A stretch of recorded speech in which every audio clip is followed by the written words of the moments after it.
Мына жерде киіп ішіп отыр қазір. Cherry Arizo 8. Қанша уақыт болды айдап жүргеніңізге? Айдап жүргеніме 5 ай уақыт болды уже. Бұны негізі халық арасында Камриның убийцасы деп айтады. Сондай машинамен де Камриға замена бола ала ма? Өзіңіз айтыңызшы, 5 айда не байқадыңыз? Болады. Бұның және электр жағы барлығы жағдай жасалған жақсы, удобно. Трассада тоже жақсы, жұмсақ, шаршатпайды. Бұған дейін қандай көлікпен жүрдіңіз?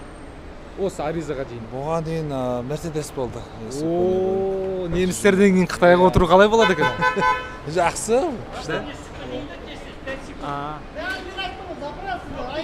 Мына жерде киіп ішіп отыр қазір. Немістен кейін Қытайға отыру. Бұл өзіңнің ойың ба, әлде біреу итермеледі ма? Жоқ, бұл өзімнің ойым бұл. Бұл машинаны алғашқы мен көргенде рекламаға шыққанда өте қатты кәдімгідей нем кетті осыған, интересім кетті. Соншалықты армандадым мен мұны. Қытайдың аты Қытай, басында қорқыныш болды.